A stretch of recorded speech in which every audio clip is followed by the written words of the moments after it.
wrote this song for you. Wanna hear it?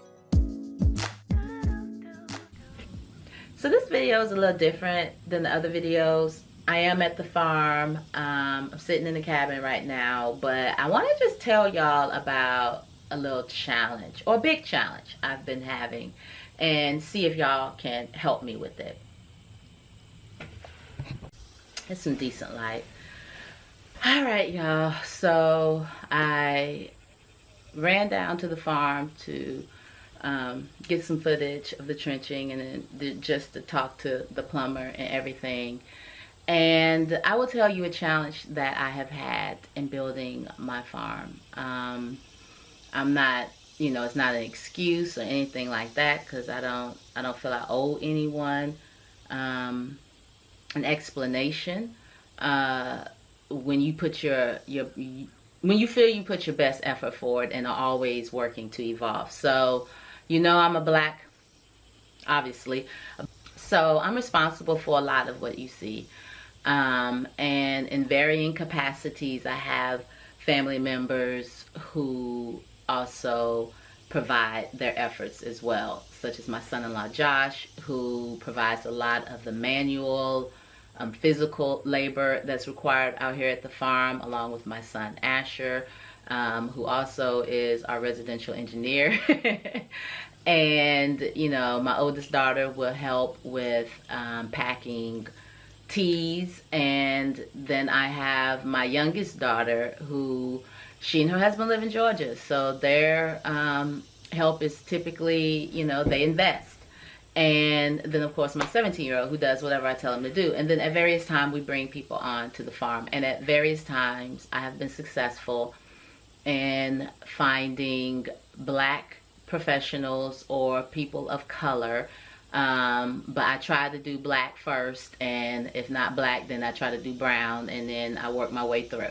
But I've had to rely a lot on white white professionals to do the work, like the plumbers. And the challenge I found is it's a couple. Well, one, there's not a readily available resource for farmers of color for those auxiliary services. You have lists out there that will tell you all of the black-owned farms, but it's hard to find like a black pages for black farmers. Like, who's selling greenhouses, who's selling irrigation supplies, is there anyone providing feed and things like that. And I don't know how plausible that is. And for a brief moment I was like, ooh, I ought to, but I ain't gonna do it. But that's out there for somebody who's already in that space and developing lists. Because when I went to look for a black plumber, it wasn't something that was easily Googleable, especially where my farm is located. The closest urban area, which is a majority black city, a lot of those plumbers are like, nah, I haven't done, rural before. I haven't done farms before, because that's different than residential or urban plumbing needs. So there was that issue, and then there was the distance. I don't come out that far. And, I had they were the fourth plumber that I actually met with, but I talked to about 6. And of those 6, 4 were black. And it was just varying, I won't go into it, but it was just varying challenges. And then the one that I was like, yeah, I think this could work, their cost was it was too low. and I didn't know how much this was going to cost, but I knew it was going to cost more than that. And I'm just like, you sure you included all of your supplies and all of the labor? Now I need you to trench, and we need 4 water lines. And I'm talking, because I'm learning as I'm going and talking to people and doing research. I'm learning more and more what we needed as a farm. And that's a challenge when you're a beginning farmer, because you don't know what you need, right? And you have to get input from varying people, whether it's other farmers or different plumbers, and it's a process. And you have to be supplementing that knowledge that they're sharing with you with your own research. Like, you should always keep learning for yourself, because sometimes people who are expert in a certain area are wrong, or it may not be what's best for your particular situation. So you have to have knowledge in order to discern. Well, anyway, back to what I was saying. So yeah, his number was too low, and I'm like, I don't think you're gonna be able to do everything that I need done. So I end up going with this company because you know, they knew exactly what valves I needed. Were able to provide, you know, responses to questions I had, like protecting the water supply and, you know, being as environmentally as good of an environmental steward as possible. So yeah, but I'm about to get started on this cabin, and I need some help. I want a black carpenter to work on this cabin with. That's very important to me. I also want a black electrician.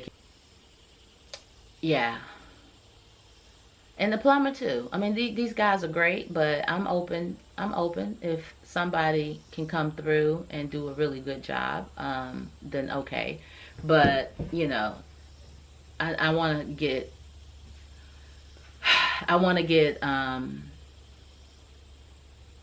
more money back into my community.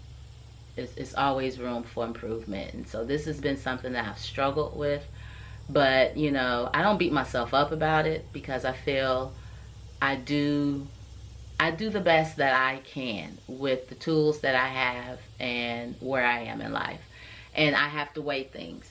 I got deadlines. I have, you know, time frames. I only have so much capacity to call and research and do those type of things. So it's a challenge. It's a challenge, and I just try to do my best. And I'm very focused on being intentional, and I'm not gonna rush the work on the cabin, even though I would like to get started before, you know, real cold weather sets in.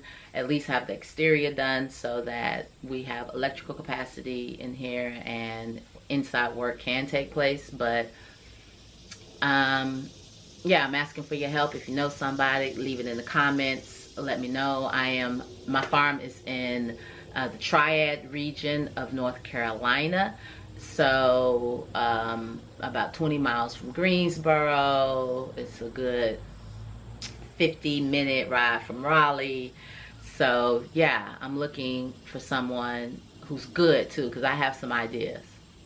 I got some ideas. Small space, we got to maximize every square inch. This building needs to serve a lot of purposes initially, so we will definitely have some multi-purpose spaces. So anyway, yeah, I just want to share that with y'all. Something I have been dealing with, challenge. I don't know if I'm gonna share the video of the actual work being done before or after this, but I will be sharing it in some order, and hopefully you've subscribed. I mean, really, for those of you, because I be looking at my stats every now and then, and like 50% of you aren't subscribed, and I don't understand that. Is it like, I don't know, is somebody coming and they're watching one video and they don't come back? Or are they watching the videos and just not hitting subscribe? And if so, like, what? Why not? I'm just always curious, more so just how people think, you know, like, because I subscribe just because when I go to any type of platform, I want, you know, I want to have curated what I'm about to ingest. So I want to know that I'm gonna have videos from these particular people, and you know, see these particular people's posts, etc. I don't allow like a lot of random stuff to just enter my space, because that can throw you off orbit.